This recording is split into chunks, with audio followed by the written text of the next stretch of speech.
Judicatura, auditoría general, porque es el paso de lo que tuvieron ya en manera gubernamental, así que vamos a darle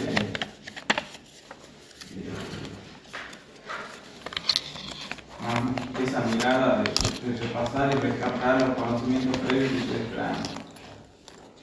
Y en la parte de control, parte específica, ya vemos otros organismos complementarios, accesorios, que integran el sistema de control. De ahí sí está la Oficina Anticorrupción. Y por ahí la Oficina Anticorrupción está muy relacionada porque ustedes saben que hace en relación al contador que tiene que ver.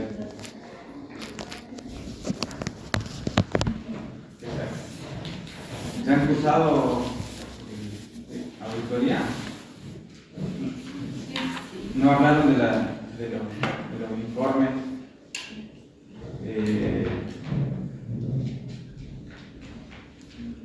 Claro.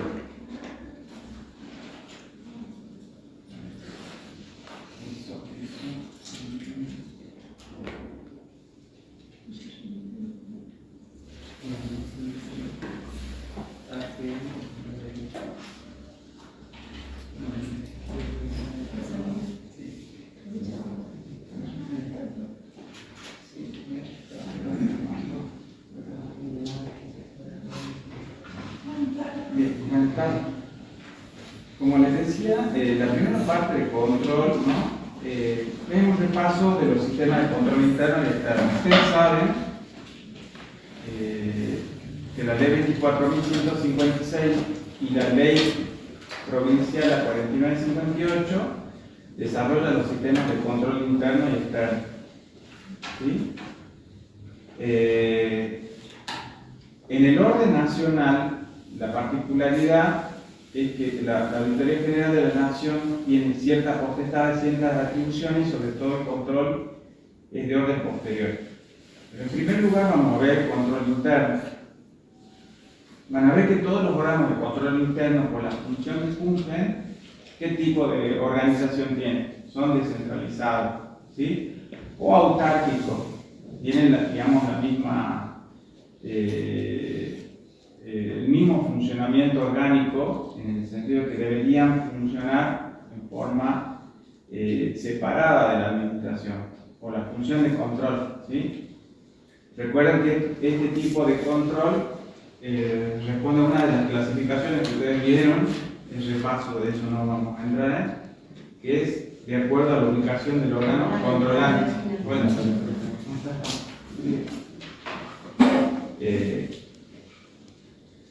cuando está dentro de la estructura del órgano controlado, hablamos de control interno y control externo cuando está por fuera. En el caso del control interno, primero vemos el caso de la SIGEM, ¿sí? Como les decía, tiene digamos, características de ser un organismo descentralizado, ¿sí? ¿Dónde está normada la SIGEM? En la ley 24.156. Depende del presidente de forma directa y como todos los sistemas tienen, digamos, un órgano rector, es el órgano rector del control interno. Entonces, un órgano normativo de supervisión y de coordinación a la vez. Bueno, entre las funciones, dicta y aplica normas de control interno, trabaja de forma conjunta con las unidades de auditoría interna para supervisar todas las normas que dicta el mismo organismo. Les dimos el caso, las unidades de auditoría interna están representadas en todos los ministerios y organismos descentralizados. La UNCO tiene su unidad de auditoría interna, ¿sí? Todos los organismos tienen una unidad de auditoría interna. Las personas destacadas ahí tienen de alguna forma doble relación jerárquica con el superior de esa organización, o sea, responde directamente al rector, en este caso, de la unidad de auditoría interna de la universidad, pero funcionalmente también responden a la Sindicatura General de la Nación. De hecho, cuando esa persona es designada, que podemos ser cualquier profesional de la matrícula, además de la aprobación del rector, tiene que tener un visto bueno de la Sindicatura General de la Nación, para ver que esa persona cumpla con las condiciones para ser quien está al frente de la unidad de auditoría interna. A la vez, la Sindicatura General de la Nación aprueba los planes anuales de trabajo. Vamos a ver esto para estudiar de forma comparativa. La Auditoría General también trabaja sobre planes anuales de auditoría, con la diferencia que acá el plan de trabajo que tiene para hacer auditoría, la sindicatura lo emana directamente por sí misma. La aprobación está a cargo del Poder Ejecutivo de ese plan. No así la Auditoría General de la Nación. ¿Quién le aprueba el plan de auditoría? En el orden nacional, el Congreso, recordarán ustedes, ¿sí? Este es el repaso de lo que vieron en el contenido gubernamental nacional. ¿A través de qué? Ya lo vamos a repasar, a través de la Comisión Parlamentaria Mixta Revisora de Cuentas. Entonces, van a ver que cuando actúa la Sindicatura General de la Nación, siempre toma intervención en las gestiones que se desarrollan dentro de la administración cuando se cumplen ciertos parámetros, cuando hay algún tipo de inversión de gasto de determinada cuantía. Entonces, supongamos en un proceso licitatorio va a hacer una recomendación, una observación en caso de encontrar un desvío con respecto a la normativa que ustedes conocen ya de la contratación, ¿sí? En materia de licitación. Entonces, por eso es que comprueba la puesta en práctica de que se haya hecho el procedimiento por licitación y no una contratación directa de acuerdo al monto, ¿sí? Salvo que esté incluido dentro de alguna excepción, para darle un caso. Puede también, por algún motivo, pedir asesoría de parte del Poder Ejecutivo, ¿sí? Bueno, ya que estamos relacionando tanto las noticias de hoy, el Poder Ejecutivo, ¿de quién debe estar pidiendo informe de la Sindicatura General? ¿De qué organismo les parece que debe estar pidiendo? Pues ya, me imagino que ya lo tienen en su escritorio, presidente. ¿De quién está pidiendo informe?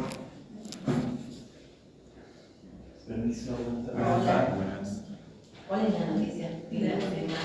De los discapacitados. ¿Y a qué ministerio corresponderá? Es una agencia nacional de discapacidad, ¿sí? Tenía, digamos, características de ser un organismo descentralizado, esa agencia, ¿sí? Lo que se estaba buscando descentralizarla, la profe le pregunta, ¿de qué ministerio dependería? Todos los descentralizados tienen como ministerio cabecera, si bien tienen la ley de creación y su patrimonio diferenciado y todas las características, tienen a alguien a quien se referencia. En este caso, ¿cuál será el ministerio a nivel nacional? Capital humano, desarrollo humano, exacto, ¿sí? Entonces ahí ese informe seguramente que está siendo evaluado, se debe haber pedido informe respecto de la contratación con esta empresa farmacéutica. Sí. Farmacéutica que ha provisto ciertos medicamentos, que bueno, está todo sospechado de ciertas irregularidades. Bueno, acá está interviniendo. El trasfondo técnico que nos interesa a nosotros no es la politiquería barata, sino es lo técnico, que acá se está pidiendo intervención de la sindicatura. Si ustedes vayan al presidente, inmediatamente le piden información a la sindicatura, porque sería un organismo más objetivo, no le van a pedir al presidente de la agencia, porque es como que está sospechada. Entonces, para eso existe en este caso la sindicatura, como para cualquier caso donde haya algún tipo de irregularidad.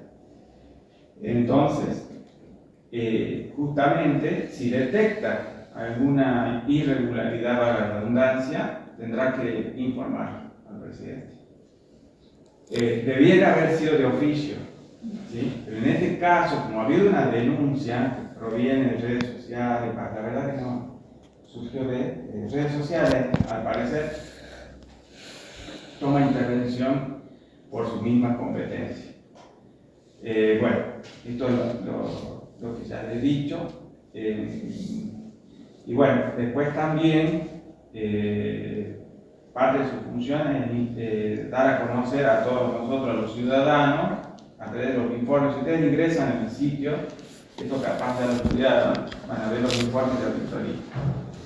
Cuanto a las funciones operativas, lo dijimos, sistema de control interno, pero a la vez tiene una conexión con la Auditoría General de la Nación. Es muy probable que en el plan de auditoría del próximo ejercicio, porque ustedes saben que es posterior, seguro se incluirá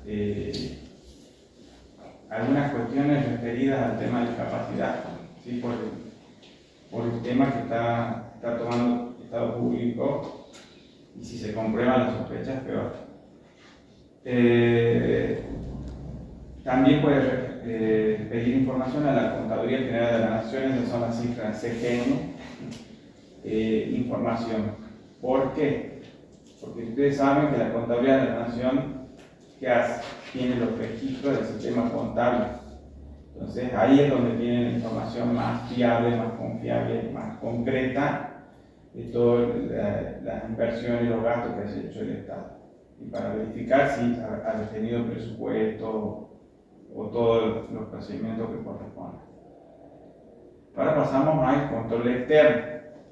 Como ustedes saben, les había adelantado, la Auditoría General de la Nación tiene las mismas características, con la diferencia que acá tiene dependencia del Congreso.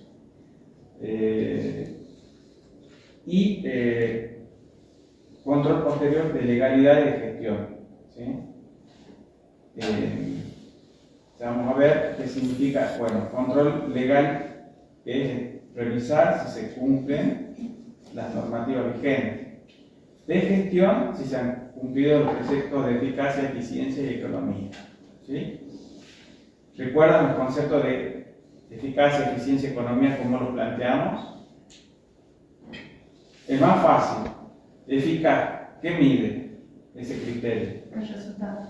Si se cumplió un resultado. Eficiencia, Optimización de recursos. maximización, optimización maximización de beneficios, optimización de recursos, ¿sí? O la mejor combinación para elegir alguna propuesta. Es decir, que, por ejemplo, en una licitación, lo tratemos de llevar a un plano más práctico.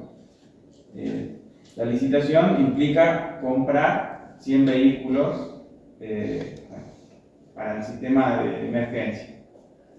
Pero esos 100, desde el punto de vista de la eficacia, llegaríamos a la meta comprando esos 100. Y a la eficiencia, ¿qué buscarían? El costo y una mejor calidad. Exacto. ¿Sí? Que esos vehículos sean adecuados para la prestación del servicio. Son emergencias sanitarias que tengan todas las condiciones. Ahí no se va a elegir necesariamente la propuesta, por decirlo en términos más simples, de menos precio, más barata, como decimos, sino la que cumple las condiciones. Pues ahí se están optimizando los recursos. Pero, ¿qué pasaría si esa flota de ambulancia que se está comprando se empezó a comprar en el 2020 y se terminó comprando en el 23? ¿Hay eficiencia en eso? ¿Por qué? Porque ¿para qué se compraron en el 2020 se inició la compra?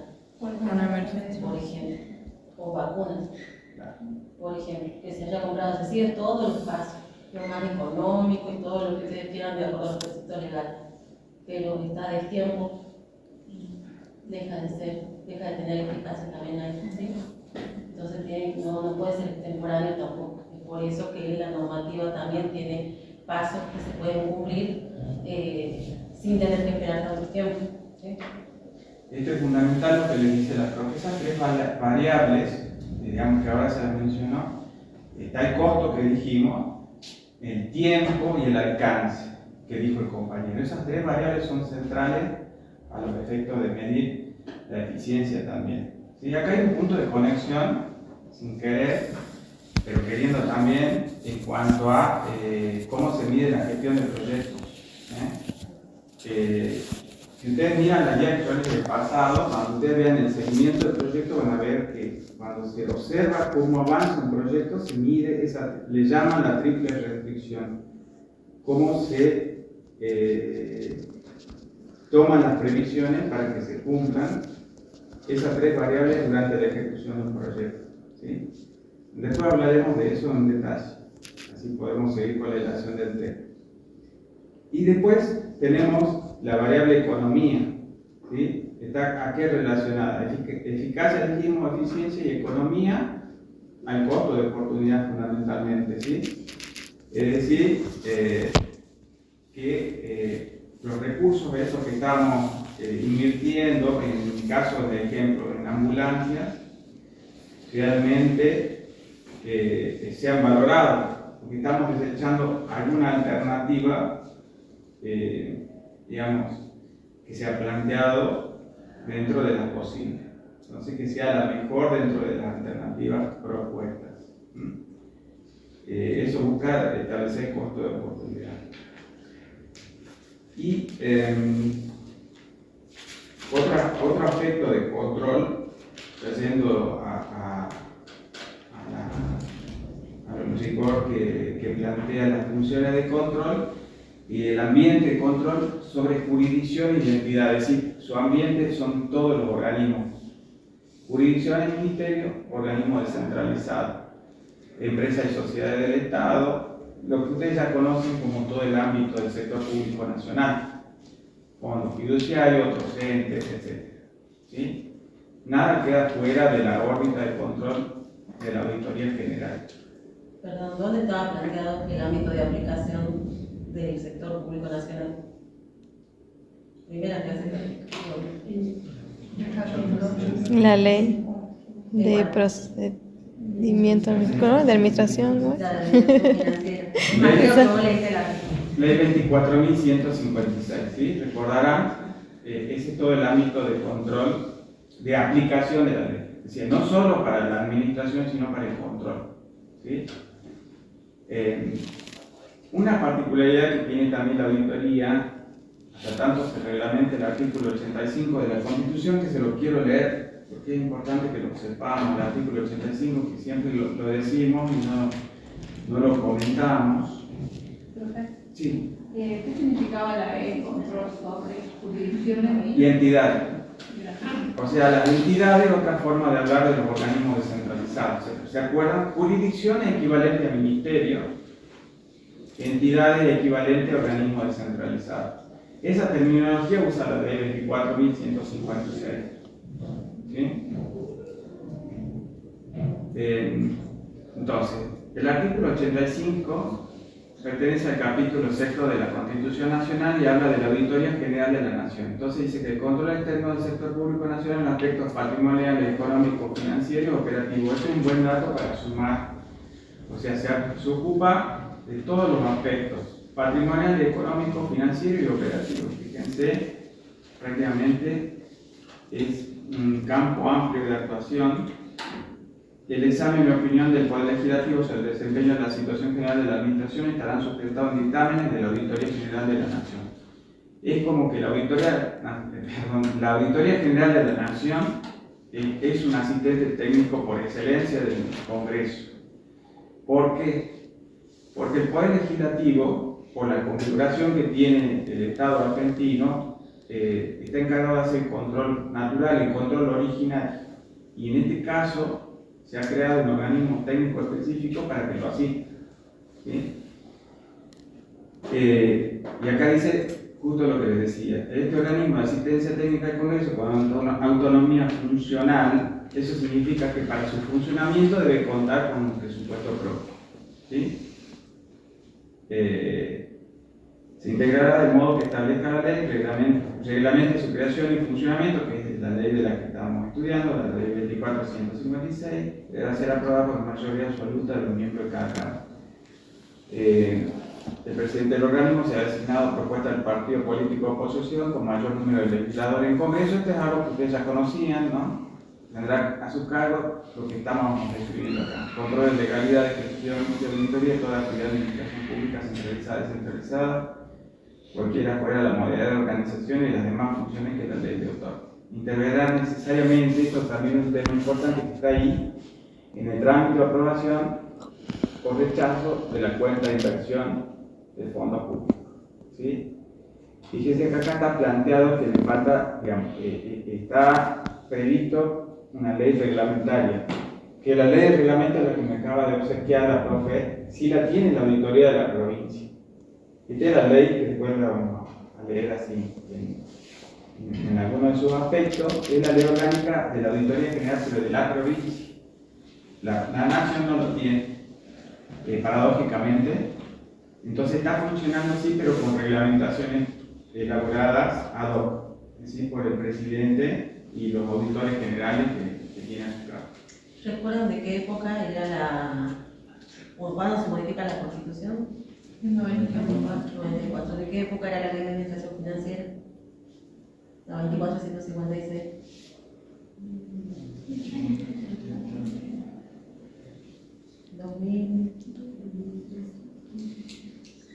Anterior todavía. ¿Sí?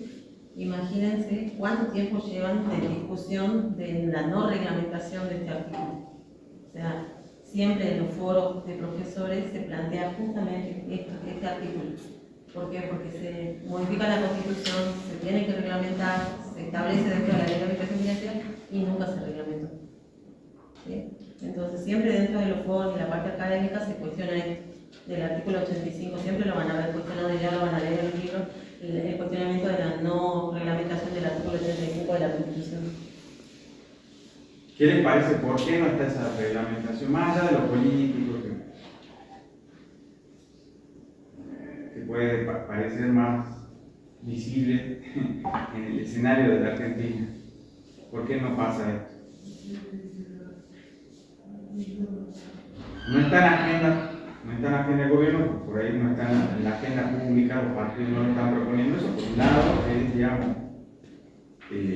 importante, pero también tiene que ver con que hay distintas visiones, ¿sí?, sobre cómo debería actuar la Auditoría General de la Nación. Y ustedes también podrán tomar posturas si hacen una reflexión sobre esto, qué tipo de control puede hacer. Por hoy está haciendo control posterior, ¿sí? Hay otra corriente que entiende que puede hacer control preventivo y concomitante, como lo era el Tribunal de Cuentas en la provincia, ¿sí? Entonces, hay visiones que entienden que eso es una autojudización de la gestión, que es mejor que el control externo solo estudie los hechos ya producidos. Y hay otras corrientes intermedias que entienden que puede haber ciertas atribuciones de control concomitante o previo y, por supuesto, control posterior. En acuerdo a eso se establecerá la reglamentación. Ahí va a estar el máximo de Marte cuando hace una propuesta de norma, y ahí es donde tendríamos que estar atentos, porque seguro que les va a tocar, por la juventud que tienen, ver esto ya concreto. En los próximos tiempos, no podemos decir cuándo, pero va a suceder. Un órgano de control es fundamental. Dicho sea de paso, como empezó la clase de control, sin decir, tal vez un concepto de control porque lo doy por sabido, pero ¿les parece que si alguien me puede decir un concepto de control en general, no quiero que me digan control público ni nada? ¿Qué es control? Una verificación, puede ser. Es una verificación, ¿sí? ¿Cómo se están haciendo las cosas? Exacto. Entonces, ¿les parece que es importante o no que el área público sea susceptible de ser controlado? Bueno, entonces es un tema fundamental y siempre se lo deja de lado, ¿sí? Esto también fundamenta el hecho de por qué no tenemos reglamentación de esta ley, o más grave aún, que interesa a nuestra provincia en particular, porque ustedes ya han estado discutiendo y estudiando con la profe sobre el régimen de coparticipación, ¿sí?, o de participación de impuestos nacionales. No hay acuerdo, por eso tampoco llega a un punto concreto. Estas cuestiones son fundamentales y para poder intervenir es importante mirar todo el marco normativo y poder tener una opinión. Después en la corriente doctrinaria, que es lo que se da más conveniente o no. ¿Sí? Bueno, acá están dentro de las funciones, está la fiscalización del cumplimiento de disposiciones legales en relación a la utilización de los recursos del Estado, una vez dictados los actos correspondientes. Los actos correspondientes normalmente son los decretos del Poder Ejecutivo, las resoluciones, ¿sí? Bueno, para seguir con el ejemplo, si tomase intervención la Auditoría General de la Nación en el caso que se estudie sobre la licitación de medicamentos que haya habido con este laboratorio, la agencia de discapacidad, una de las cuestiones fundamentales que tiene que revisar es seguramente la resolución. Los organismos centralizados, generalmente la máxima autoridad se expide por resolución, ¿sí? También va a controlar decisiones administrativas, porque es muy probable que se haya pedido opinión del jefe de gabinete de ministros nacional, en este caso en el orden nacional, por cuanto él es el administrador, esa figura es el administrador general del país. Entonces, lo que se hace normalmente cuando son compras en materia de licitación, no sé el monto, en este caso todavía está todo así, pero si el monto era muy significativo, también se va a estudiar si ha habido alguna decisión administrativa de la Jefatura de Gabinete de Ministros en relación a eso y demás. Y además por las propias restricciones presupuestarias y por la ley bases, ¿sí? Porque acá está operando ley base, han intervenido marcos jurídicos múltiples. No se olvide que el Congreso le dio ciertas atribuciones al Poder Ejecutivo en ese lapso de tiempo. Y bueno, ahí hay que ver todo ese marco de actos administrativos que se hayan generado y que estén insertos dentro de ese expediente a ver si están acorde a normativo o no. Bien.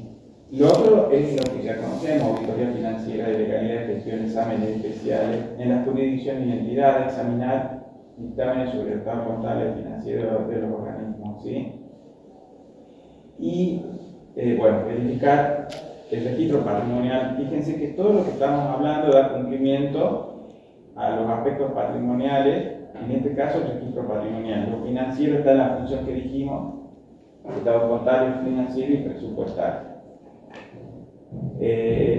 Y miren, esto es lo que les decía al inicio de la clase: presentar ante la Comisión Parlamentaria Mixta Revisora de Cuentas, que son las siglas, antes del 1 de marzo, la memoria de su actuación del ciclo que está terminando en la auditoría, ¿sí? Del ciclo del año anterior al cual la controlamos. Por supuesto, en el marco del sistema democrático y de la transparencia, dar publicidad a todo el material señalado. Salvo que por la decisión de esta Comisión Parlamentaria Mixta Revisora de Cuentas, recuerden que está integrada por senadores y diputados en la misma proporción, tenga que permanecer reservado, reservado. Esto puede darse porque hay algún tipo de gasto o alguna inversión que se haya hecho que debe ser resguardada. No para resguardar, por ejemplo, al presidente en particular, sino porque puede haber habido algunas compras, tal vez de orden militar, que tengan que ver con seguridad. Con seguridad nacional. No vamos a dar publicidad para que sepan los chilenos o los demás que armas tenemos en el país, entonces pueden venir a querer sacar esa información que es estratégica. Si bien no hay hipótesis de conflicto, esas cosas se mantienen muy reservadas, ¿sí? Dicho sea de paso, ustedes han visto que en los desfiles militares normalmente uno ve que no hay mucho material. Eso es porque se resguarda esa información. No vamos a dar a conocer todos los elementos que tienen, ¿sí? Distintos son otros países que tienen otra visión. Uno ve desfiles militares súper con todo. Entonces, claro, los países centrales ya saben con qué. Bueno, esto ya es otra materia, no esta, pero una visión estratégica. En materia constitucional, esto es un poco lo que les dije al inicio de la clase: el control externo es una atribución propia del Poder Legislativo por la configuración que tiene, ¿sí? No se olviden que el Poder Legislativo es el órgano, ¿qué órgano? Directivo, o sea, que establece el rumbo del Estado. es muy importante el Congreso Nacional. Es fundamental el funcionamiento del Congreso Nacional, no solo el mismo, sino también en la provincia, la legislatura provincial y los consejos deliberantes son fundamentales. A veces nosotros no tomamos dimensión del rol que ocupa un legislador, y es central, ¿sí?, en cuanto a la configuración orgánica del Estado.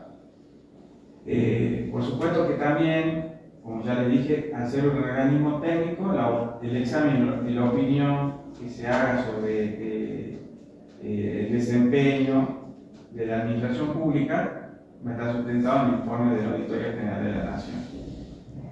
Y en ese marco también introdujo que además del control de gestión que tiene que tener esos parámetros, tiene que ser multiprofesional, ¿sí? No solo se lo va a ver desde nuestra visión contable financiera, sino desde otras visiones. Incluso, fíjense que hoy está muy valorado la cuestión ambiental. Entonces hay expertos en temas ambientales que también tienen injerencia y ni que hablar de los temas informáticos, ¿sí? Entonces, hoy con la dimensión que están tomando esos temas y otros que se van a ir incorporando, el cuerpo de profesionales tiene que ser de distintas miradas, de distintas especialidades.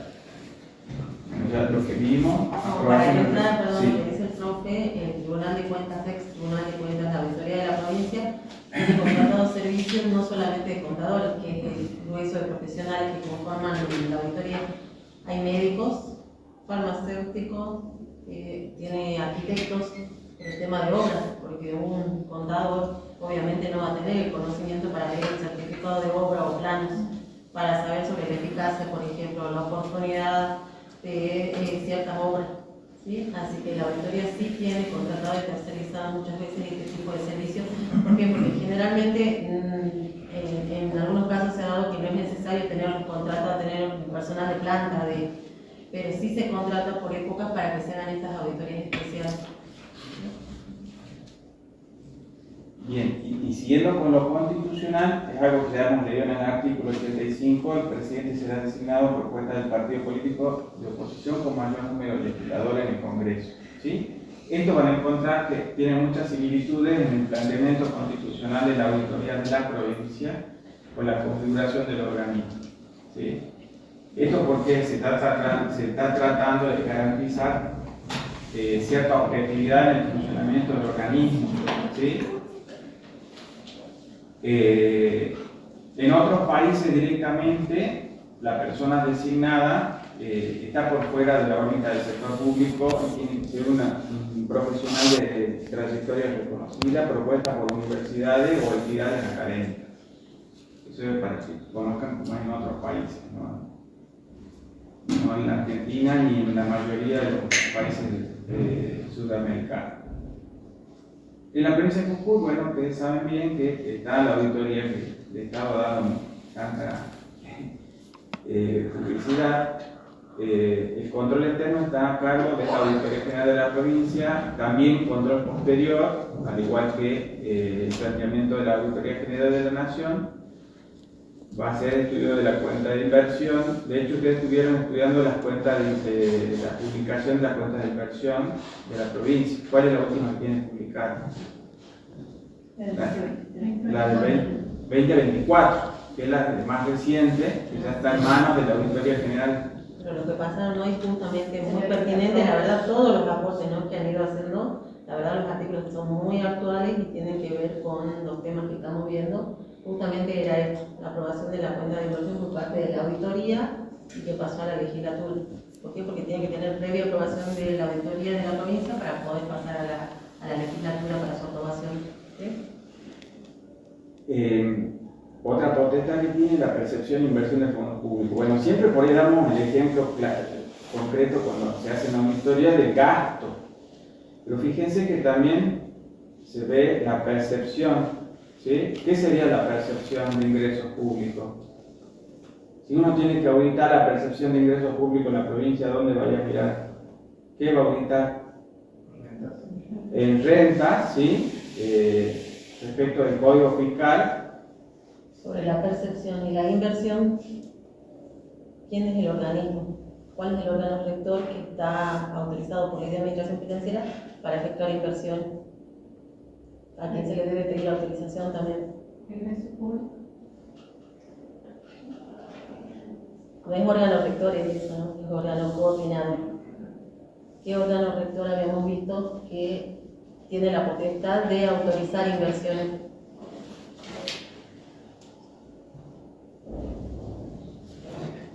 ¿Cuál de los órganos rectores es el que maneja el flujo de fondos? Tesorería de la provincia. Y les doy un ejemplo básico.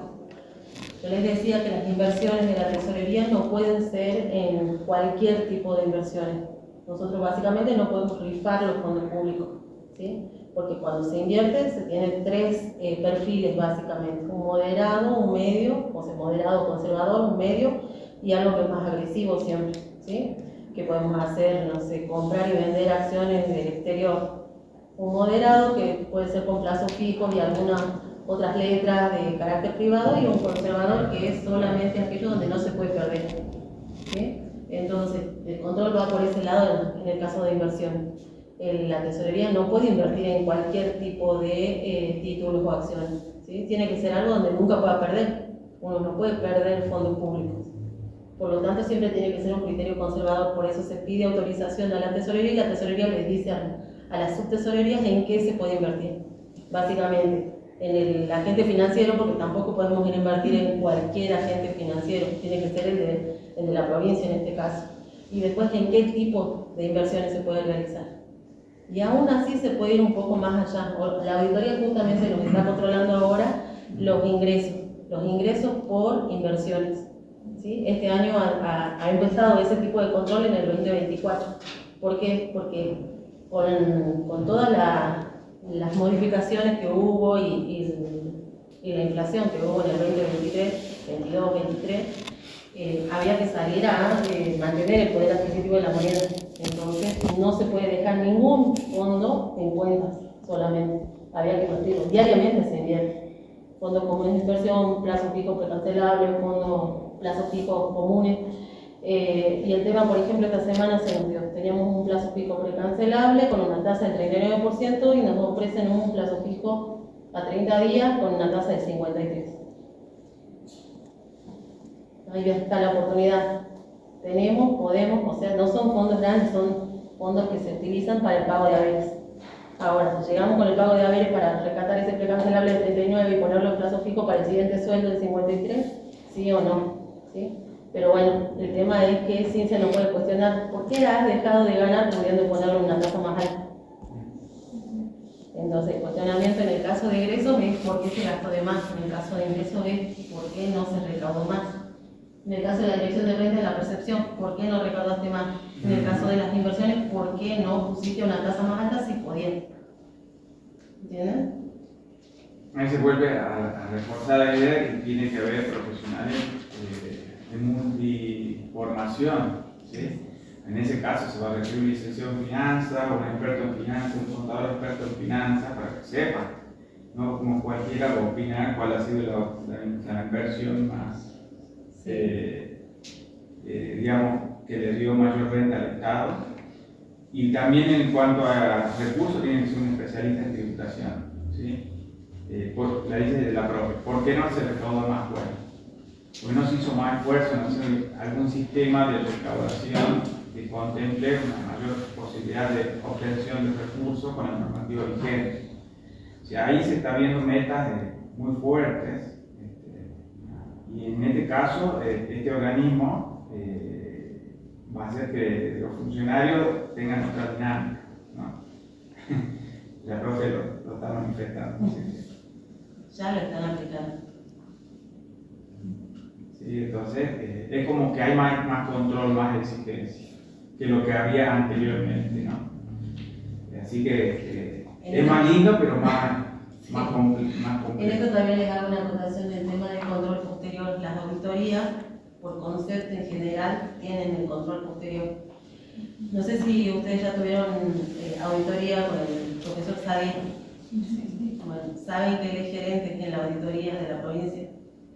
Históricamente es él contador con más rango dentro de la auditoría de la provincia, después de los auditores de la provincia, él es uno de los gerentes contables con más rango histórico hace muchos años ya. Y yo le cuestionaba, consultaba con él en su momento de que si hablábamos de control posterior, ¿por qué la tesorería de la provincia sigue teniendo contadores haciendo control concomitante? Porque tenemos 3 contadores a diario que van, marcan en el tribunal, en la auditoría, y prestan servicios en la tesorería, controlando todos los días, ingresos y egresos.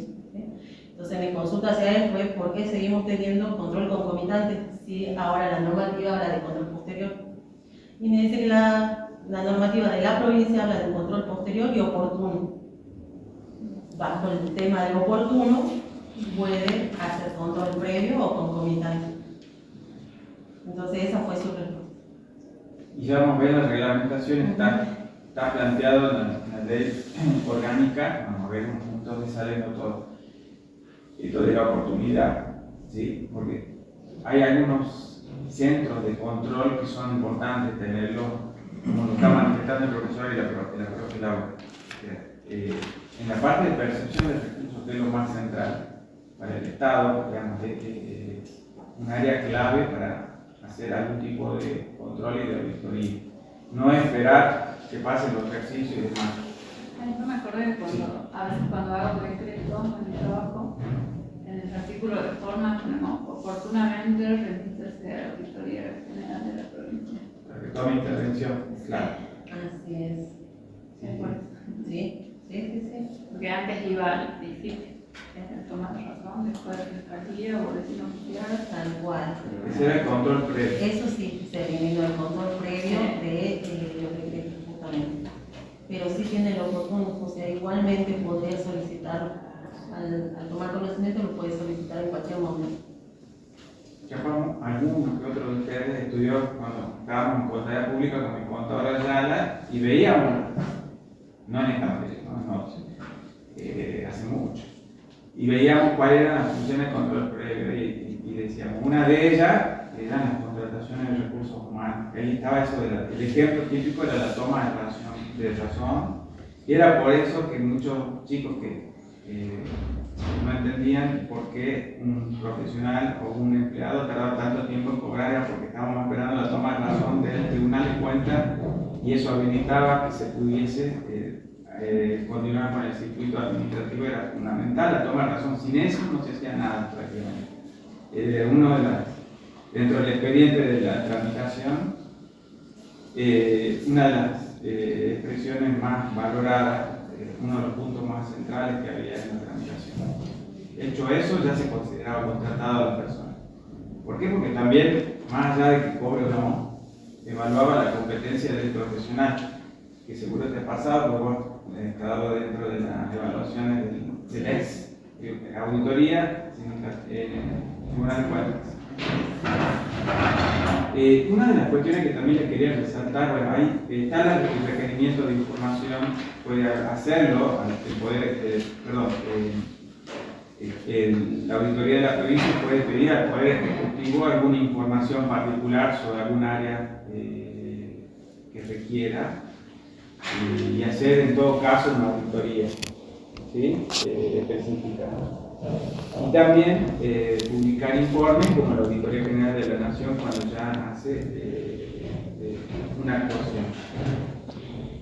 Fíjense que es interesante, en el artículo 224 de la Constitución reformada de la provincia habla de las resoluciones. Que las resoluciones de la Auditoría General son recurribles en el fuero contencioso administrativo de la provincia. Esto que quiere decir que cuando se hace un dictamen sobre alguna auditoría, ¿no? Si quien es auditado, si el cuentadante no está conforme, puede recurrirlo en la justicia ordinaria, con un trámite de rigor, ¿no? Así que lo mismo hace la Auditoría General de la Nación. A diferencia, esto marca una diferencia fundamental con el Tribunal de Cuentas, ¿sí? En el Tribunal de Cuentas antes sí se sustanciaban causas administrativas, ¿sí? Por denuncias o por investigaciones de la determinación de responsabilidad, que no se hace en el seno de la auditoría. como si se hacía en el Tribunal de Cuentas. De igual manera, la Auditoría General de la Nación, cuando detecta desvío, cuando puede demostrar alguna irregularidad, deriva actuaciones a la justicia ordinaria, penal o civil nacional, ¿sí? según el caso que haya detectado. En ambos casos giran actuaciones. Por eso es que los procedimientos que se hacen tienen que estar muy bien pautados. ¿Por qué? Porque en caso de encontrar desvíos, después tienen que girar ese expediente a la justicia y facilitarle a la justicia la investigación. O sea, aportarle la mayor cantidad de pruebas y determinaciones de que hay alguien inculpado y que realmente es culpable. ¿Sí? Perdón, sí, ahí se les ha complicado un poco a todos los contadores de la auditoría de la provincia, porque ellos acostumbraban con el Tribunal de Cuentas, como dice el profe, a tener todos trámites internos. Y después de que se llegaba, después de 3 procedimientos distintos, procedimientos de rendición de cuentas, de responsabilidad y el de revisión, después de esos 3 procedimientos que eran totalmente internos y podían demorar, no sé, 3, 4, 5 años en girar dentro del mismo tribunal en distintas instancias, recién se determinaba cuándo había responsabilidad, o sea, se habían agotado todas las vías y se iba a la vía judicial. Ellos remitían eso a la vía judicial. Hoy no, hoy se ha acortado eso. Y el tema es que ahora tienen, por ejemplo, resoluciones, y me ha tocado ver una resolución donde habla de que no se encontró la documentación pertinente de un egreso de 16.000 pesos. ¿Lo enviamos a la justicia? Y bueno, ahí está, o sea, a ellos se les complica porque antes era ese procedimiento, lo iniciaban de responsabilidad, uno tenía que hacer un descargo, terminaba eso, iba al superior, podía hacer otro descargo, hasta 3 veces, 3 procedimientos distintos que estaban establecidos en la norma. Hoy no, tienen uno, hacen la auditoría y determinan si tiene alguna irregularidad que sea sustantiva y que se deba enviar al Poder Judicial, pero ahí es el mismo contador, la misma auditoría la que tiene que determinar hasta dónde es pertinente enviar a la justicia. Una cuenta de un ente descentralizado, en este caso de todo un año, 16.000 pesos. O sea, le había quedado porque no le habían remitido el expediente. Y entonces, ¿qué hace en este caso la auditoría? Porque he visto la resolución, dice que por la cuantía se desestiman los cargos. Justo lo que dice la profe está acá, en el punto B12, en la obtención de la evidencia. Después le podemos digitalizar con los chicos para que... La tengo. Porque fíjense, la obtención de la evidencia es justo lo que dice la profe.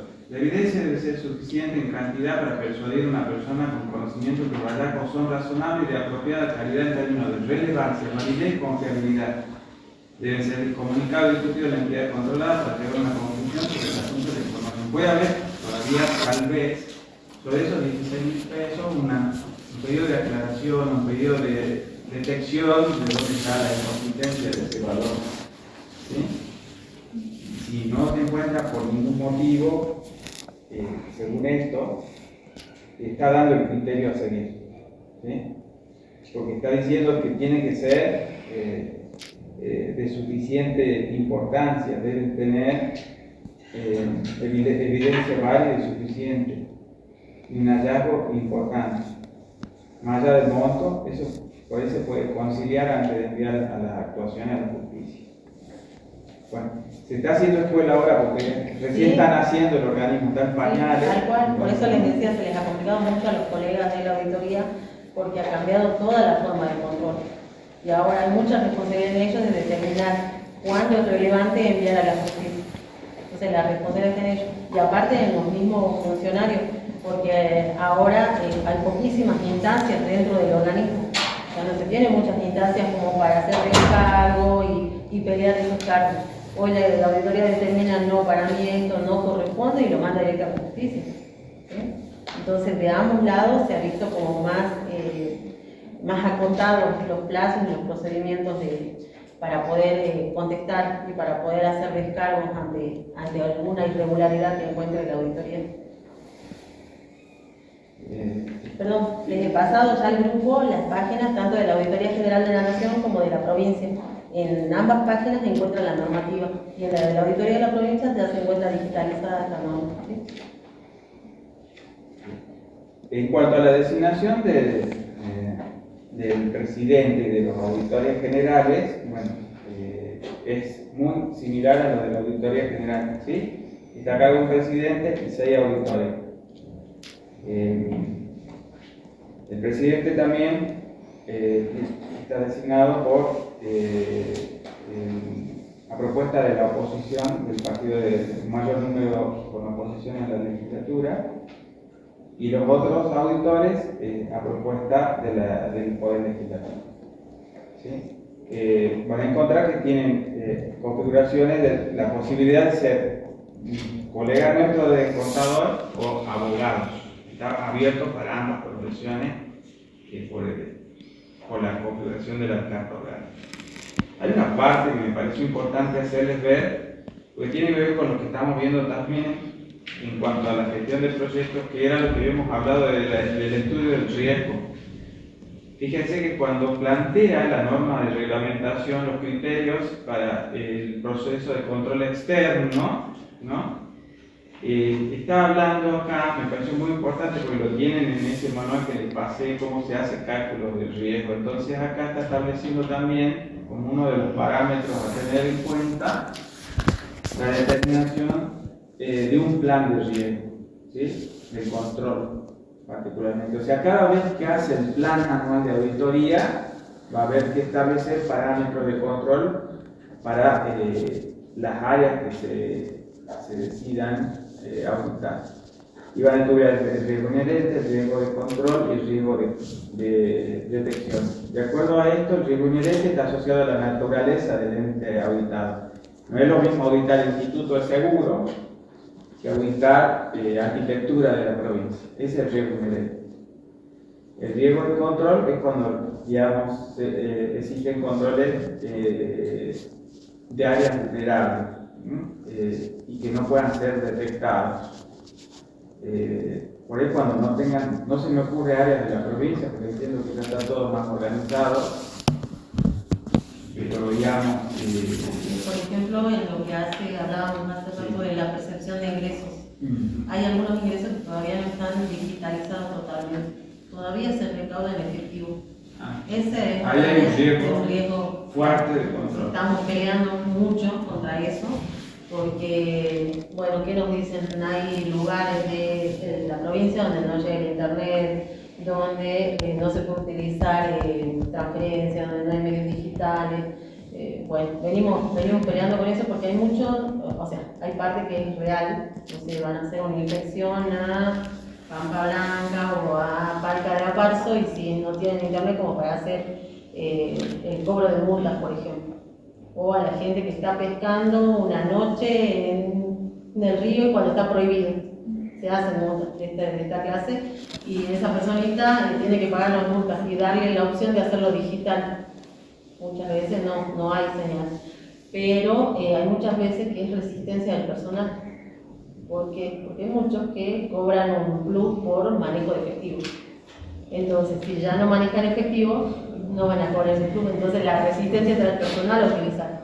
Hoy venimos analizando de la tesorería cuáles son y tenemos 4 entidades que estamos persiguiendo, si se quiere, para que digitalicen todos esos ingresos, pero esa sí es un área de riesgo lo que hace ingresos, el manejo de efectivo. Y relaciono a esto y llegamos acá para no llenarnos de tantas cosas, aunque son muy interesantes, el riesgo de detección. ¿Sí? Digamos, habla de la posibilidad de que hay situaciones en cuanto a la aplicación de procedimientos, ¿no? Que no lleguen a detectar un error que sea significativo. Fíjense que la profe creo que lo explicó, no sé si en esta edición de la clase o en otra, que ella estaba siendo auditada y cómo se hacen las auditorías, por muestreo, ¿sí? O sea, se seleccionan ciertos expedientes, ciertas actuaciones, se evalúan esas actuaciones y se deja, en palabras de riesgo, al riesgo residual lo que no se está mirando. Ese riesgo residual, si se desecha para estudiarlo, y después termina siendo significativo porque no se evaluó algún procedimiento que era importante y luego salta algún desvío en alguna denuncia, queda mal parado el organismo de control. ¿Sí? La mayoría de ustedes ya hizo auditoría, me decían, con el profe. Cuando se hace auditoría de estado contable, ¿se ve el 100% de operaciones? ¿Por cómo se hace? O muestras. Las muestras significativas. Ahora, y eso lo establece cada contador que arma la muestra. ¿Y cómo se arma? Con todos los, por ejemplo, los mayores egresos que hay. Depende del riesgo. ¿Cómo? Depende del riesgo, digamos. Sí, o sea, ustedes lo armarían así, o sea, la muestra sería los 10 más grandes ingresos que hay en el año. ¿Cómo se armaría la muestra? Tienen que armar, Tiene que ser representativo de la población. Y por ejemplo, Tendría que contener el crédito. ¿De qué está hablando? ¿De crédito? de algún rubro, a ver, De crédito tendría que tener crédito sin importe, crédito vencido, crédito sin mora, de todo. Tal De cual. alto importe, de bajo importe. tal cual, porque es posible que dejemos de cobrar o estemos pagando, no sé, un robo hormiga. Roban de a centavo, como ha pasado con el informático, que te saca de a centavo de la cuenta, no te das cuenta, y eso es un robo hormiga, ¿sí? Por lo tanto, hay que ver operaciones grandes como pequeñas, medias, y todas diferentes, ¿sí? Entonces, esa es una muestra representativa. En el Estado es exactamente igual. No vamos solamente a los gastos grandes, no vamos solamente a los ingresos más representativos, tenemos que ver una muestra general. Me ha tocado que en un ejercicio tengo un auditor que era bien puntilloso y me persiguió por 81 pesos de ingresos de todo un año de una muestra de 300 millones. Él quería que yo le diera el comprobante de 81 pesos. Y bueno, estaba en su muestra, ¿sí? Pero es así, hasta último momento me persiguió porque no le encontraba el recibo, hasta que lo tuve que encontrar, porque él la tenía en su muestra y sí, es representativo para él, obviamente, era un importe chiquito, el más chiquito que había, y lo tomó dentro de la muestra, ¿entienden? Entonces, de eso se trata la muestra representativa y el considerar no solamente operaciones importantes, muchas veces no están en esas, cuando va a haber irregularidades no es en la más grande, ¿sí?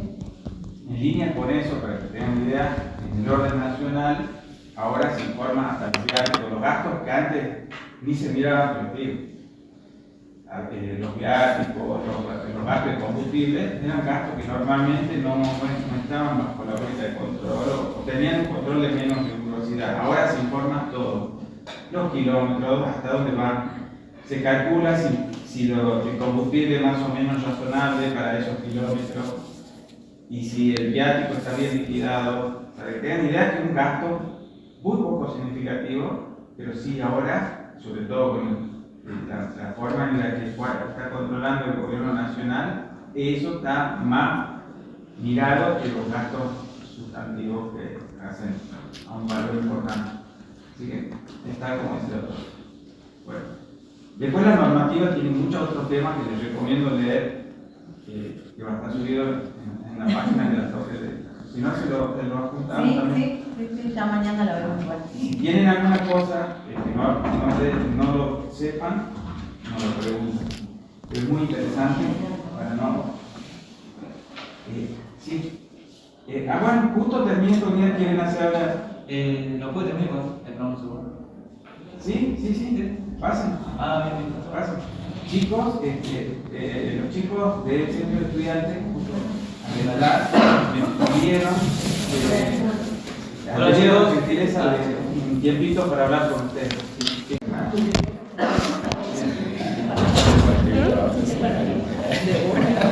Después de eso, para seguir, pero no sé si más allá. Bueno, tenemos que seguir, chicos, ¿sí? ¿Hasta acá hay una duda? Sí.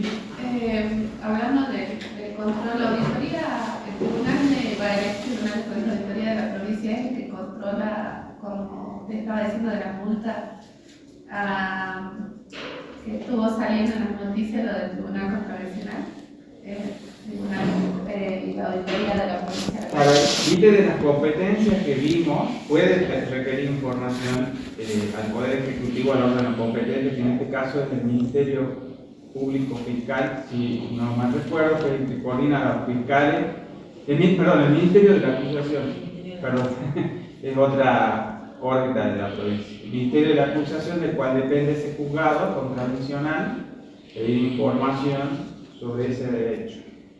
De acuerdo a eso se hace la evaluación ahí está, por ejemplo, la percepción de ingresos, ¿sí? Percepción de ingresos por multa por contravención. Entonces ahí se hace una auditoría, un estudio por esos procedimientos que se han hecho para ver si se ajustan o no a derecho. Pero sí es competente la auditoría de la provincia en este caso. ¿Respondí la pregunta? ¿Y es todos los años? ¿O tiene un informe especial que pueden pedir? En este caso puede activarse ese dispositivo para salvar la situación, digamos, que la población quería información sobre eso, lo estaría haciendo de oficio, ¿sí? También puede ser a petición de un ciudadano, pero además de eso puede estar en la órbita de control del plan anual de auditoría. Dado esto que yo les decía, siempre que hay algún tipo de observación referida a sospecha o alguna cuestión que pueda entender su legalidad, va a entrar en el universo de control del plan anual de auditoría que aprobará la legislatura para el próximo ejercicio. Puede ir por varios lados. Si lo queremos hacer ya, tiene que ser por un pedido específico, ¿sí? Un pedido especial. Es como lo que opera, ¿vieron? Del lado del Poder Legislativo, ¿se acuerdan? Cuando estudiaron Derecho Constitucional e Interpelación a los ministros. Los diputados de la Nación o los diputados de la provincia pueden pedir que un ministro competente del área concurra a la legislatura o al Congreso Nacional a informar sobre algún antecedente en particular. En el orden nacional esto está salvado por la información gradual a cada una de las cámaras de Congreso, de senadores y de diputados por parte del jefe de gabinete de la Nación. En el orden nacional, si eso no satisface las demandas de los legisladores, se pide también o se puede interpelar a un ministro. Como se ha pedido, nada más que no ha tenido digamos, el respaldo suficiente en votos de la Comisión de Asuntos Institucionales, por ejemplo, la presencia del ministro de Economía en cuanto a la negociación con el Fondo Monetario Internacional, si no ha tenido los votos suficientes de la Comisión de Presupuesto y Hacienda para que eso sea una moción y se respalde el pedido de su participación en el Congreso. Ahora en la legislatura también. Esto como para que ustedes respaldarles que el órgano de control natural y el más fuerte que ejerce realmente el control que tiene el timón de mando del Poder Legislativo. ¿Sí? ¿Alguna otra cuestión que les haya quedado en los criterios? ¿Pregunta? No por el momento. Bueno, avancemos sobre esto, porque esto es un poco.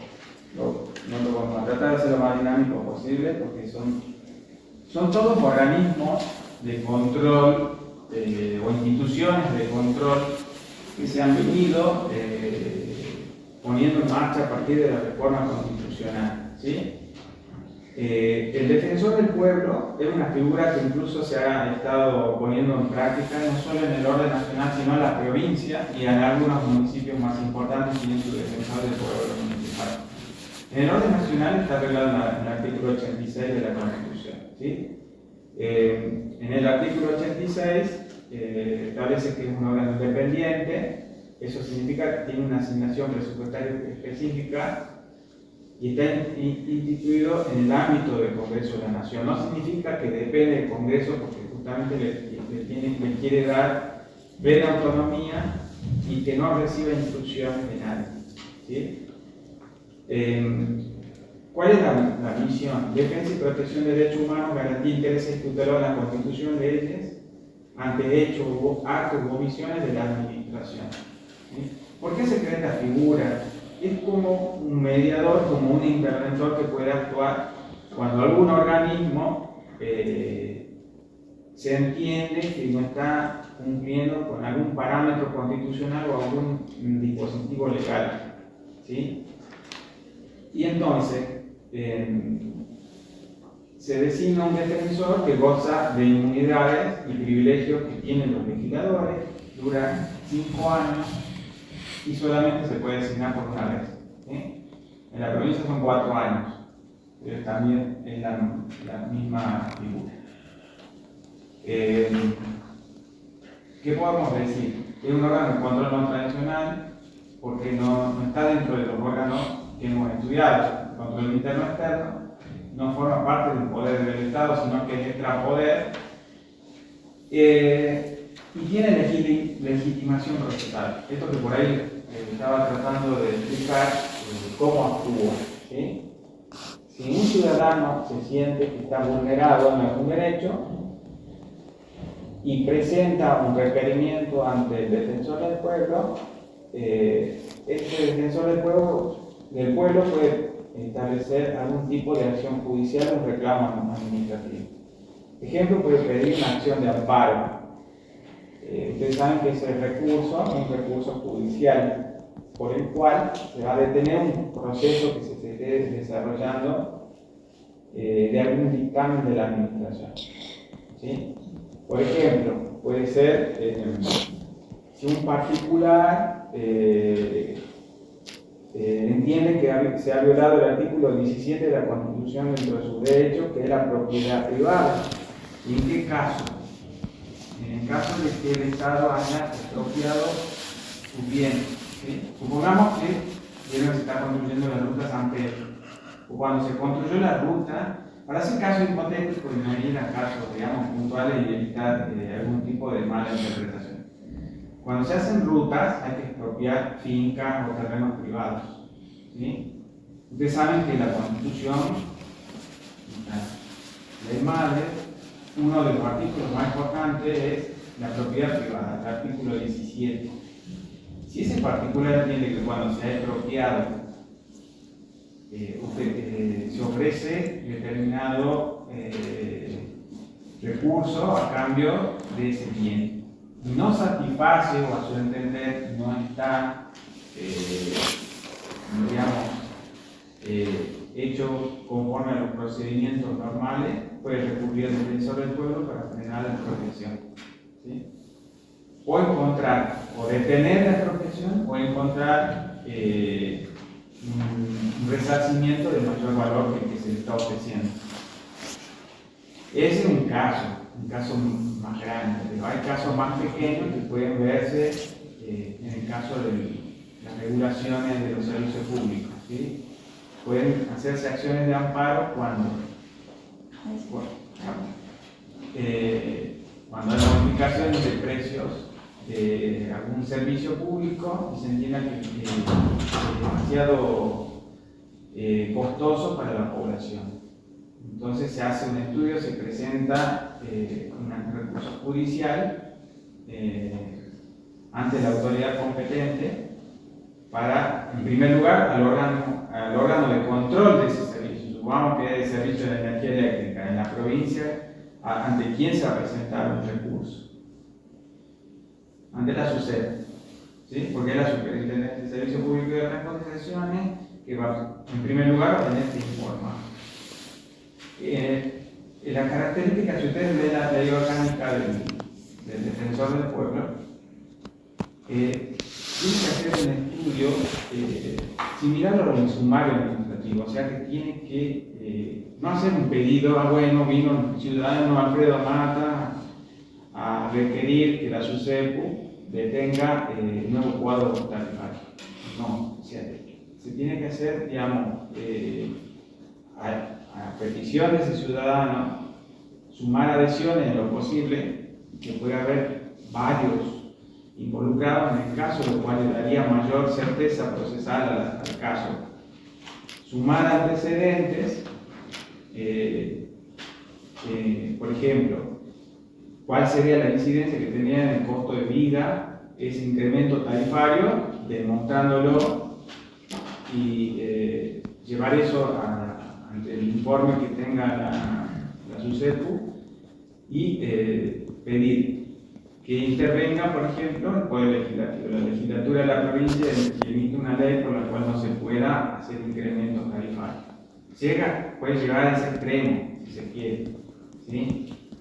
De lo contrario, si satisface la SUSEPU un pedido de informe, no va a llegar al extremo de pedir a la legislatura frenar incrementos tarifarios. O que en la justicia dé instrucciones a la empresa para que tampoco lo hagan. Entonces, depende del caso. Hay casos más pequeños y casos más grandes. Y estos son casos más visibles. Pero hay casos de no es porque no sean importantes, sino que son de menor dimensión que afectan a un solo particular. Como el caso que les dije, en cuanto a expropiaciones o el tema del derecho animal. Está muy en boga eso, ¿sí? El maltrato animal que se denuncia. Nos llegó el caso de una compañera de ustedes que ha hecho denuncia, no se la querían tomar las comisarías por maltrato grave de animalitos. Entonces ella recurrió al defensor del pueblo con las pruebas, ¿no? Llevó, en ese caso, por ejemplo, es más concreto para que lo veamos. Llevó pruebas de que no le tomaron como denuncia, sino como Exposición. exposición policial primero, cuando debería haber sido denuncia para que se haga un proceso de investigación y demás. ¿Sí? Todo eso probado puede llevar a que haya algún tipo de requerimiento a la policía de la provincia, ¿sí? Y al Ministerio Público de la Acusación, si es que se prueba que una persona está haciendo el maltrato. Es decir, es como un mediador que tiene legitimidad procesal. Sí, pero todas las figuras de control que vemos en esta unidad, que es la unidad 7, la verdad que son bastante interesantes, no todos conocen de esto, y hay muchos en cursos anteriores que eligieron algunos de estos puntos para la monografía, porque no es la norma dura, la ley de administración financiera, órganos rectores y demás. Entonces, la verdad es bastante interesante investigar sobre esto, ¿sí? Como para que lo tengan en cuenta. Bueno, otro organismo de control no tradicional y menos conocido también es la Oficina Anticorrupción. ¿Sí? El ámbito de actuación es toda la administración pública centralizada y descentralizada, empresas del Estado, todo ente público o privado que tenga recursos públicos como aporte o como fuente principal de ingresos. Al igual que todo órgano de control, ¿sí? Este es común, incluso a los órganos tradicionales, puede recibir denuncias de particulares o de agentes públicos. Dicho sea de paso, después cuando veamos ética pública, los agentes públicos son los primeros responsables cuando se hace, digamos, la evaluación de denuncias si se encuentra algún tipo de ilegalidad. La función también que tiene es investigar a gente por hechos que puedan tener transgresión administrativa y también investigar a toda institución que tenga como fuente, bueno, ya dijimos, el aporte estatal si hay sospecha de irregularidades en la administración de esos recursos. De la misma manera, como en este caso no tiene legitimación procesal, tiene que recurrir a la justicia llevando los antecedentes pertinentes para hacer investigaciones y estudiar si hay delito o no. Y una cuestión importante, porque esta figura también está en la provincia, está en el orden nacional, está en la provincia de la Oficina Anticorrupción, es llevar las declaraciones juradas de los agentes públicos, que la hacen al inicio, principalmente al inicio y al fin de su gestión, pero año a año también va renovando la declaración jurada patrimonial, que también ustedes saben quién controla la declaración jurada patrimonial. El organismo al cual pertenecen es el primero que se las requiere para derivarla a la Oficina Anticorrupción. ¿Sí?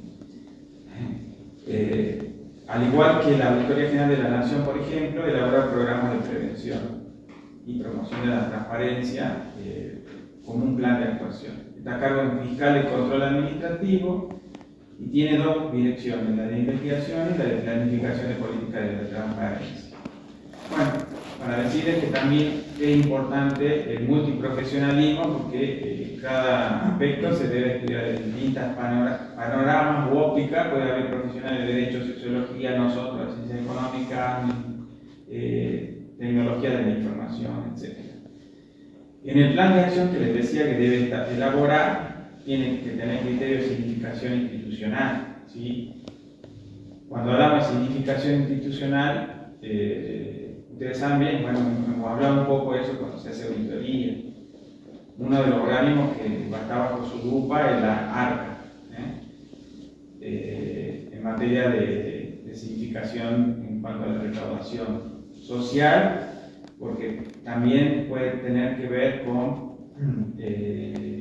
los bienes sociales de la población afectada, sobre todo en un país como el de nosotros, que requiere mucha inversión en ese orden. Económica por el monto. El plan de acción se publica al igual que cualquier otro organismo. ¿Sí? ¿Vamos bien hasta acá? No me quiero detener mucho, pero por eso.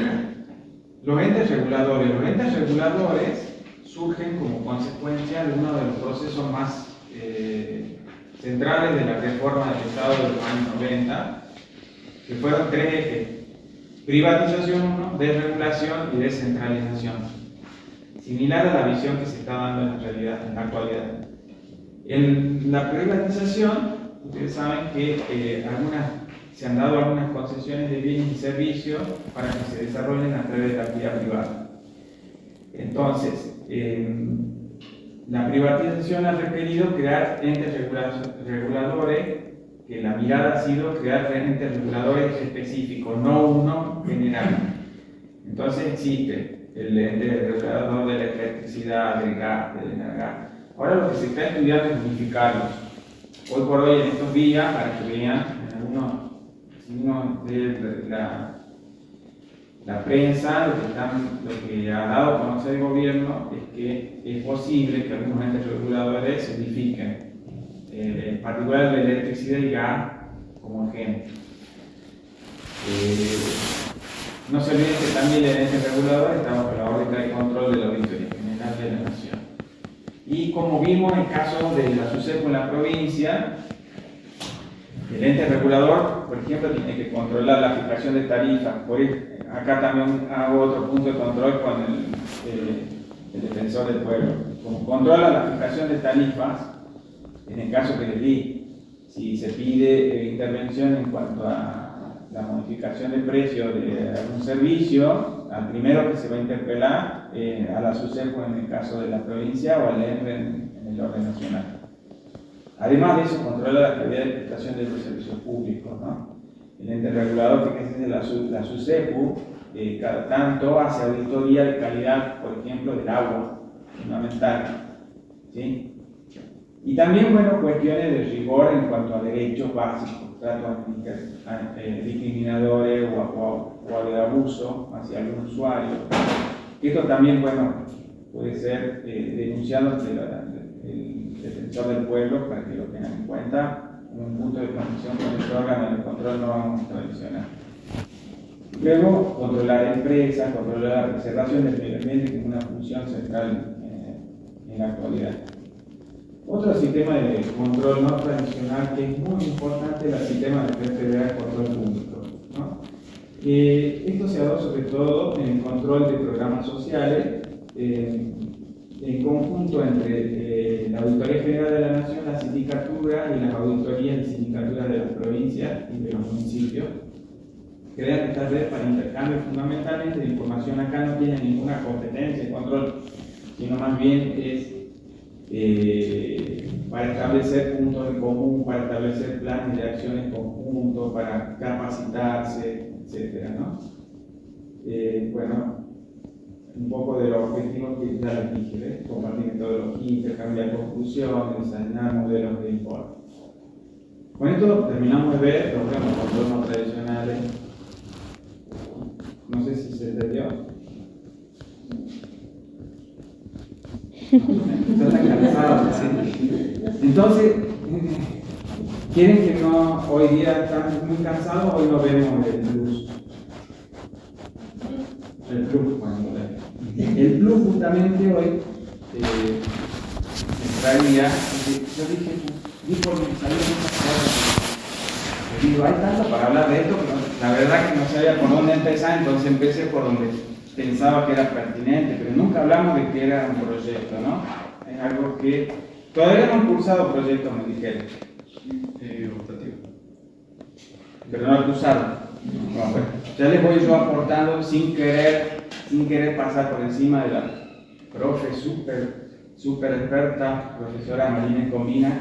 ¿Sí? ¿La profe Marina Combina? Sí. Ah, digo que ella es mucho más sabia, queriendo aportarle a ella, y para que entendamos el marco de lo que le estoy tratando de aportar, es un proyecto nos lleva de una situación inicial a una situación final. Puede crearse producto o servicio a través de un resultado único, ¿no? Con restricciones, fíjense que ahí está marcando lo que habíamos hablado, restricciones de recursos, tiempo y plazo y costo. Ahí se habla de la triple restricción que también vimos, que la medimos cuando establecemos los criterios de control. Bueno, esto después lo pueden mirar, producto, servicio, mejora sobre línea de producto, y acá está operando la triple restricción. El alcance está vinculado a la calidad. Cuando uno establece un proyecto, siempre va a mirar si es que un producto tradicional o algo que no sea innovador, que dicho sea el paso, se establecería con un proyecto predictivo. Un proyecto predictivo es cuando vamos haciendo etapa por etapa y sabemos hacia dónde vamos a llegar. En cambio, un proyecto ágil, que es algo que le di primero, no sabemos bien cómo va a terminar el producto final, ¿sí? Porque vamos a hacer entregas parciales. Entonces, siempre lo que vamos a tratar de hacer en el alcance, esto es importante incluso a nivel personal, que es el alcance, es establecer hasta dónde van a llegar con el proyecto. ¿Sí? Es como cuando ustedes se plantean, bueno, ¿qué tiempo tengo para cursar materia este año? ¿Cuál va a ser mi alcance? 3 materias, esas 3 materias es en donde yo pongo el foco. ¿Sí? Costos y recursos son los que vamos a invertir para lograr ese objetivo, y plazo. Esas 3 variables más importantes, o las triples restricciones, están interrelacionadas, y van a ver que cuando uno toma decisiones por qué camino seguir, va a ir tratando de establecer reducción o ampliación de alguna de ellas. En un proyecto predictivo, lo más importante son los costos. En cambio, en un proyecto ágil, lo más importante es el tiempo. Porque justamente la agilidad no es que está vinculado a la rapidez, pero sí es que tiene que haber una entrega de producto. ¿Qué productos ágiles usamos? Las aplicaciones. ¿Vieron las aplicaciones? ¿Cómo surgen las aplicaciones? Todos los días hay una distinta. ¿Sí? Si uno quiere una aplicación, no sé, un diccionario de inglés, la tiene. Las fintechs vieron que establecieron aplicaciones para invertir, o sea, uno ya no tiene que ir a un banco. Sobre todo lo que ¿alguno de ustedes sabe de criptomonedas? ¿Invierten en criptomonedas? Sí. Ah, bueno. ¿Cómo es? Todos hicieron aquí un trabajo de metodología. Bueno, contanos a ver rápidamente cómo es. ¿Qué parte de la Lo más concreto, ¿cómo se hace una inversión a través de cripto? Se hace con una aplicación, ¿verdad? Sí, Ajá. y con Nike que trabajo con ellos. Bien. No vi aplicaciones, sino la criptomoneda aplicada a la auditoría. Bien.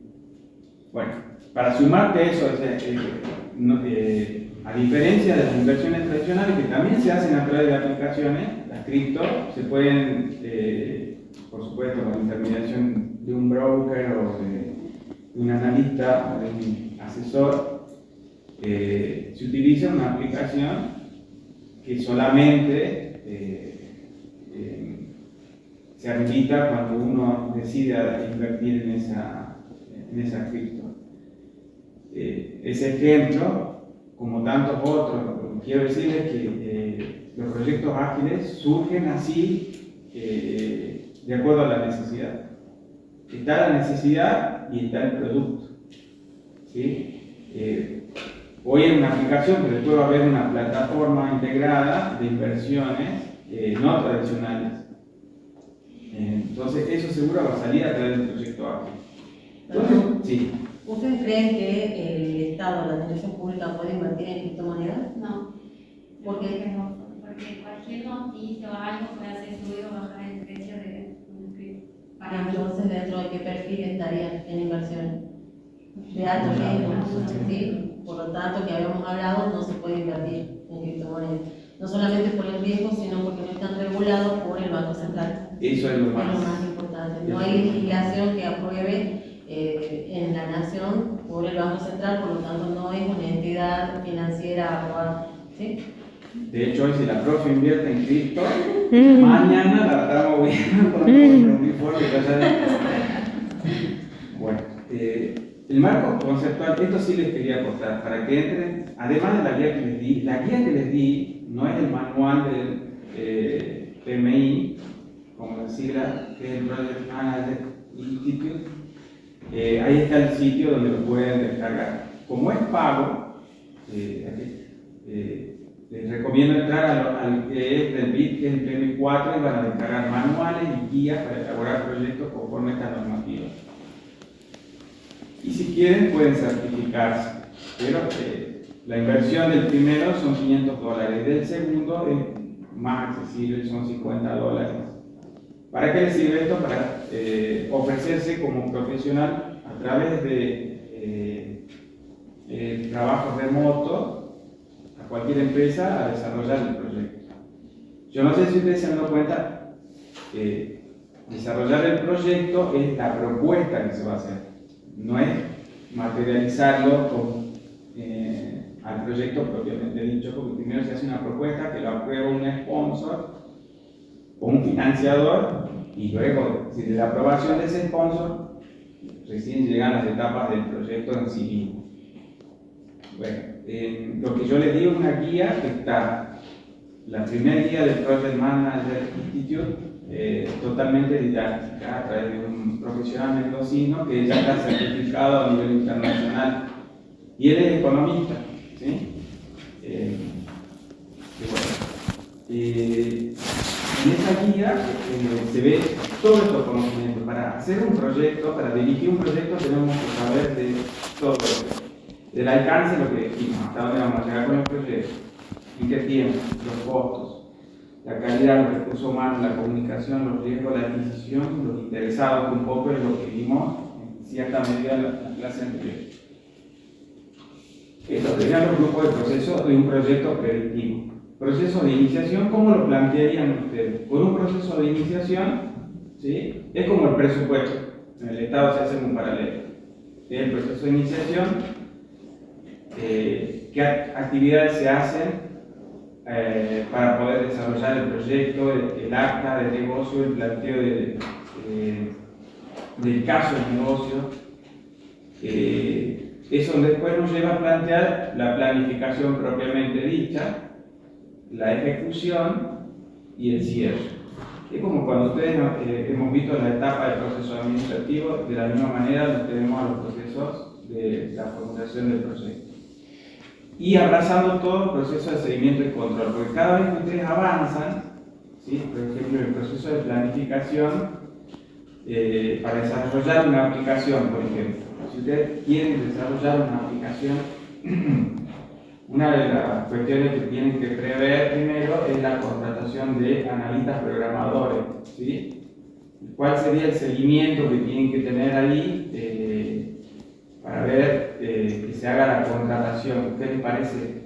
¿Cómo haríamos un control de la posible contratación de un analista programador y de un responsable que esté a cargo del diseño de la?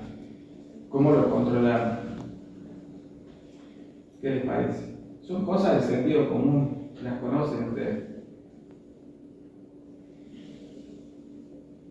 ¿Qué control le pondrían?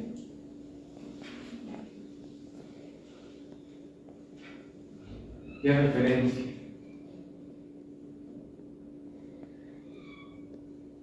La contratación. El perfil del profesional, ¿sí? Y los posibles lugares donde se lo ubican, ¿sí? Las bolsas de profesionales y demás, la universidad. O sea, lo que ustedes tienen que poner, o sea, es como, le va a parecer extraño o demasiado fácil, para decirlo así, pero lo que ustedes tienen que hacer es como una guía para que se siga y se desarrolle el proyecto, detallado. Y aunque ustedes no lo crean, todo eso tiene costos, ¿sí? Estableces aquí ya, esos son entregables, que después vamos a ver si llegamos a tener tiempo todos, cómo se va a plantear.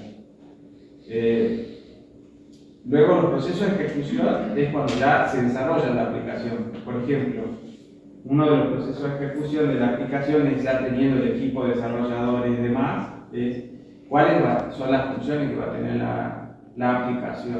¿Sí? Ejemplo, consulta. ¿Sí? Consulta y actualización. ¿Vieron que cualquier aplicación que hace automáticamente se actualiza?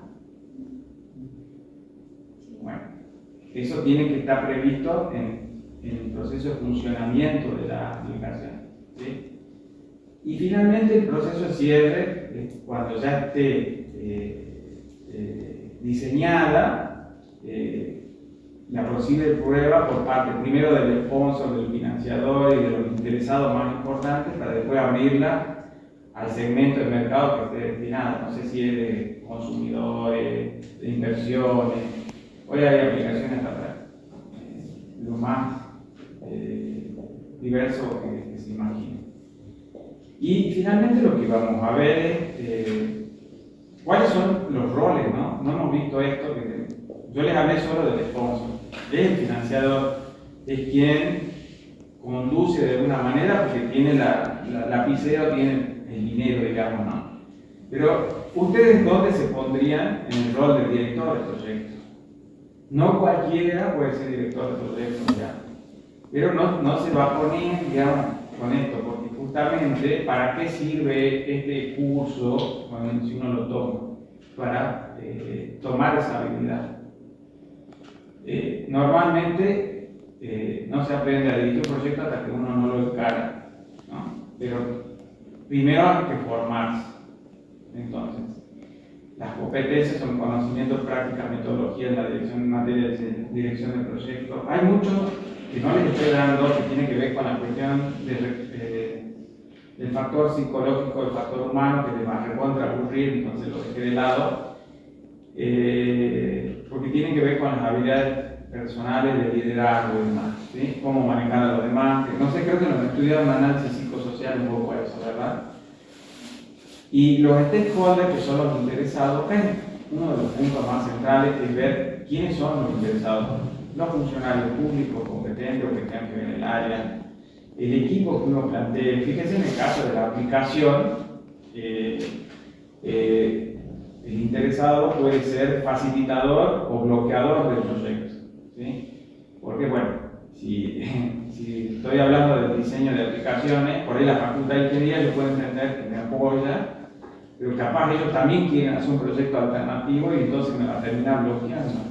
Entonces ahí está la estrategia de cómo puedo manejar a ese interesado, ¿sí? Hasta qué punto. Eso es lo que vimos la vez pasada. ¿Se acuerdan en la matriz esa de interesado? ¿Qué estrategia adoptar? Mantenerse comunicado con ese interesado, por ejemplo, la facultad de ingeniería en caso concreto de la aplicación, pero no darle toda la información para que me quite el negocio, ¿verdad? Bueno,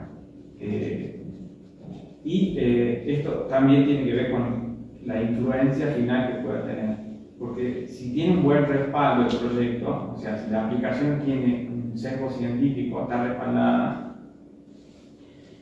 dado que está actuando uno de los interesados con competencia en el tema, la aplicación va a tener mayor nivel de descarga y de utilización, ¿no? Fíjese que en los comentarios de las aplicaciones que se ve quién la diseñó, cómo la diseñó, ¿sí? Entonces, una de las cosas que se va a ver es cómo se originó el usuario, va a mirar algo como está extraído está validado por, no sé, el colegio de ingeniería, el colegio graduado en informática, etc. Bueno, hasta ahí nomás quería llegar hoy porque después sé que me quita mucho tiempo, pero bueno, espero que siga este aporte. Y vamos a ir sumando cada cosa, cada tema, porque es larguísimo, pero por lo menos para, más que nada quiero despertar el interés en ustedes, ¿no? Si no es otra cosa, pues no les puedo enseñar nada. Si ustedes saben un montón de... Bueno chicos, no sé si hay dudas de los otros temas que vimos. O sea, lo que vimos hoy que vemos en práctica entra.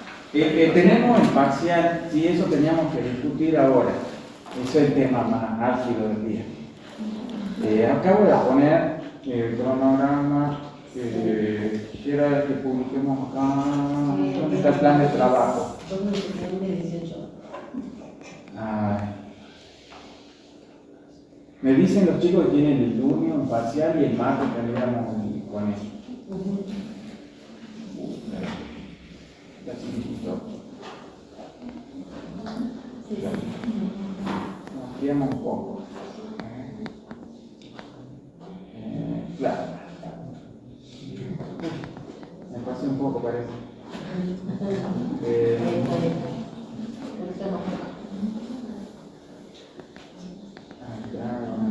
Ahí estamos yendo por ahí. Nosotros hoy estamos acá en la línea 4 y ahí está. ¿Cómo normalmente tomamos los parciales? Nosotros lo que hacemos es subimos una guía en Word con la consigna para que cada uno complete.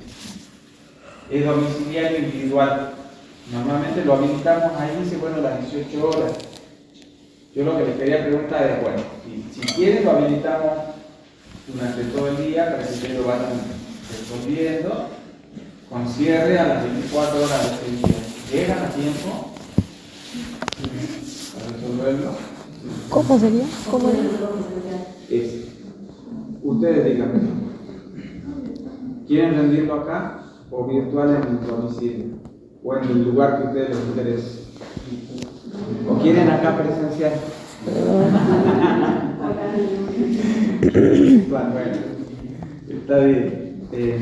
Bueno, si les sirve, en vez de habilitarlo a las 18 horas, lo habilitamos tipo 8 de la mañana hasta las 24 horas de ese día, martes 2. ¿Sí? Entonces, va la consigna en un Word, ustedes lo único que tienen que hacer es completarla. Puede suceder eso, pero puede ser por la cantidad que hagamos una autocorrección. ¿Sí? Si con la profe hacemos un cuestionario de opción múltiple o a desarrollar, para que ustedes escriban directamente en la plataforma y no tengan que redactar en Word.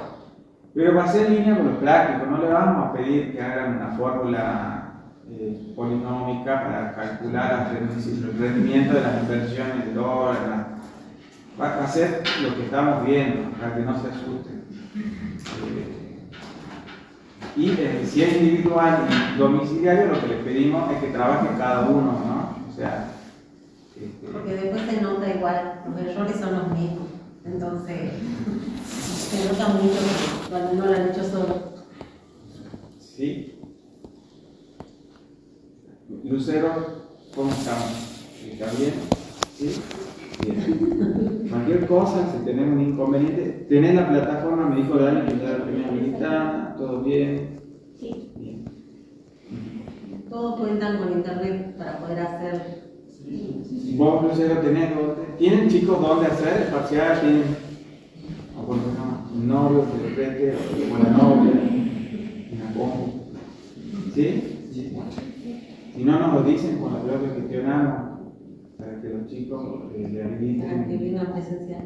Ah, bueno, también venimos presencial. No quiere. El lunes normal, entonces.